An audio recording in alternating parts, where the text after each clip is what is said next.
आज के स्टडी में हम परमेश्वर प्रेरित शोक और सांसारिक शोक क्या है वो हम देखेंगे। उसका वचन है 2 कुरिन्थियों 7:10। दुनिया में हम देखते हैं कि आज शोक करना या दुख करना ये बहुत ही नेगेटिव रीति से देखा जाता है, लेकिन बाइबल में हम ऐसा भी शोक देखते हैं या दुख देखते हैं जो परमेश्वर से प्रेरित है, परमेश्वर की ओर से है, और परमेश्वर चाहता है कि हम इस रीति से शोक करें, क्योंकि यह परमेश्वर प्रेरित शोक हमें पश्चाताप की तरफ लेकर जाता है, और ये शोक पश्चाताप के लिए बहुत ही ज़रूरी होता है। 2 कुरिन्थियों 7:10। क्योंकि परमेश्वर भक्ति का शोक ऐसा पश्चाताप उत्पन्न करता है जिसका परिणाम उद्धार है, और फिर उससे पछताना नहीं पड़ता, परंतु सांसारिक शोक मृत्यु उत्पन्न करता है। इस वचन का बैकग्राउंड ऐसा है कि पौलुस ने कुरिन्थियों को एक कठोर पत्र के द्वारा बहुत डांटा था, और इस डांट का इच्छित परिणाम देखकर वो खुश हुआ है।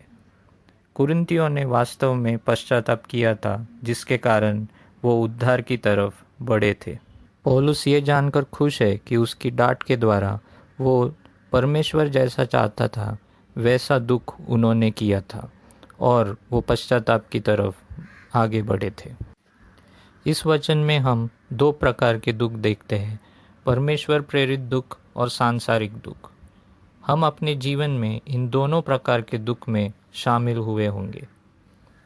सांसारिक दुख या शोक पाप के कुरूपता के लिए नहीं, लेकिन पाप के परिणामों द्वारा लाया गया एक प्रकार का दुख है। सांसारिक दुख पाप के लिए नहीं रोता, लेकिन पाप के जो परिणाम हैं जब हम महसूस करते हैं उसके लिए वो रोता है, दुख करता है।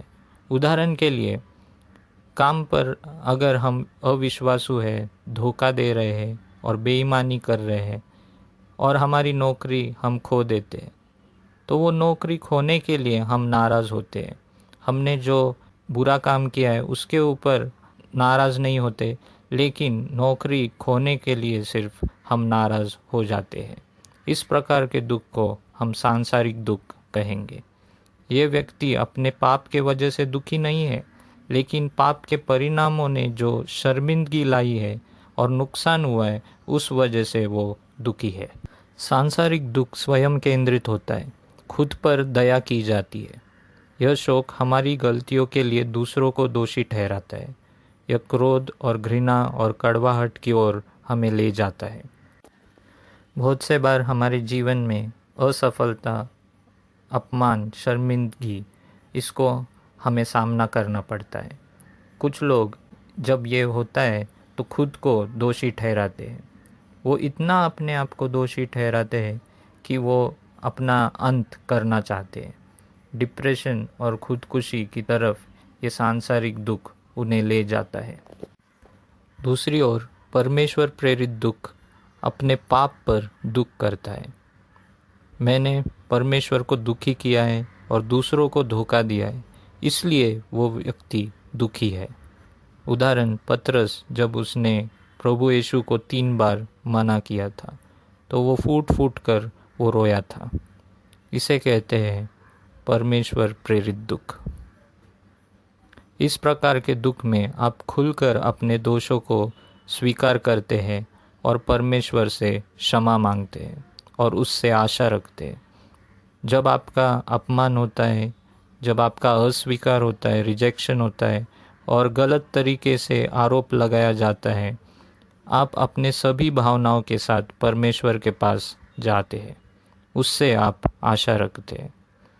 इस प्रकार का दुख जब हम करेंगे उसको गॉडली सॉरो यानी परमेश्वर प्रेरित दुख हम कहेंगे। पौलुस ने परख लिया था कि कुरिन्थियों का दुख ये परमेश्वर प्रेरित है, क्योंकि 9वें वचन में वो कहता है, क्योंकि तुम्हारा शोक परमेश्वर की इच्छा के अनुसार था।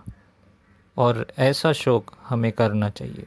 परमेश्वर चाहता है कि हम अपने जीवन में पाप के लिए दुखी हो। यह परमेश्वर प्रेरित दुख है। इस तरह का दुख सच्चा पश्चाताप और मुक्ति की ओर ले जाता है। क्या हम अपने पाप के ऊपर फूट फूट कर रोए हैं? दुख किया है, या हमने अपने जीवन में जब कुछ खोया है या नुकसान हुआ है तभी हम रोए हैं? नहीं, हमें अपने पाप के ऊपर भी फूट फूट कर रोना है। और जब हम ऐसा करेंगे, जब हमें अपने पाप के लिए हमें सच में बुरा लगेगा और हम दुख करेंगे, तो वो सच्चा पश्चाताप होता है और वो हमें उद्धार की तरफ ले जाता है। अब हम देखेंगे परमेश्वर प्रेरित दुख और सांसारिक दुख में क्या फ़र्क है। गॉडली सॉरो, ये दुख परमेश्वर की ओर से है, लेकिन वर्ल्डली सॉरो ये परमेश्वर की ओर से नहीं है। गॉडली सॉरो में दुख का कारण हमारा पाप है, वर्ल्डली सॉरो में दुख का कारण हमारा अपमान, नुकसान और हमें चोट पहुंची है, ये होता है। गॉडली सॉरो में वो व्यक्ति जानता है कि मैंने परमेश्वर को चोट पहुंचाई है मेरे पाप के वजह से। वर्ल्डली सॉरो में व्यक्ति अपने ही पाप के परिणामों को देखकर दुख करता है। गॉडली सॉरो में ये व्यक्ति उसकी भावनाएं परमेश्वर के पास व्यक्त करता है। वर्ल्डली सॉरो में व्यक्ति या तो खुद को दोष देता है या दूसरों को दोष देता है और भीतर ही भीतर तड़पता रहता है। गॉडली सॉरो में हम देखते हैं यह दुख थोड़े समय के लिए रहता है और क्षमा का अनुभव करने के बाद आनंद की ओर ले जाता है। वर्ल्डली सॉरो में ये दुख लंबे समय तक रहता है और डिप्रेशन की ओर हमें ले जाता है। गॉडली सॉरो पश्चाताप और ईश्वरीय चरित्र, कैरेक्टर उत्पन्न करता है। वर्ल्डली सॉरो डिप्रेशन और मृत्यु की ओर हमें ले जाता है। अब हम देखेंगे कि परमेश्वर प्रेरित दुख की प्रतिक्रिया कैसी होती है। जो व्यक्ति परमेश्वर प्रेरित दुख में से जा रहा है, उसे ये ख्याल बार बार सताता है कि परमेश्वर मुझसे नाराज़ है, मुझे अपना नाता परमेश्वर से ठीक करना है। वो कहता है कि परमेश्वर को मेरे द्वारा चोट पहुंची है, मैं माफ़ी चाहता हूँ, मैं परमेश्वर के साथ और दूसरों के साथ अपने रिश्ते को सुधारना चाहता हूँ और मैं इस डिसिप्लिन के लायक था, लेकिन परमेश्वर मुझे इससे बाहर निकालेगा। अब हम सांसारिक दुख की प्रतिक्रिया देखेंगे। जो व्यक्ति सांसारिक दुख से जा रहा है वो ऐसा कहता है कि कोई मुझे पसंद नहीं करता, कोई मेरे पास नहीं देखता, कोई मुझसे बात नहीं करता, मुझे चोट पहुंची है, मेरे साथ अन्याय हुआ है, मैं अकेला रहना चाहता हूँ, मरना चाहता हूँ, मैं इस सज़ा के लायक नहीं हूँ। जब हमसे पाप होता है और पाप के परिणाम का हम अनुभव करते हैं तो हम किस प्रकार का दुख करते हैं? परमेश्वर प्रेरित दुख या सांसारिक दुख? हमें परमेश्वर प्रेरित दुख करना है, क्योंकि इसी में हमारी भलाई है और परमेश्वर भी यही चाहता है।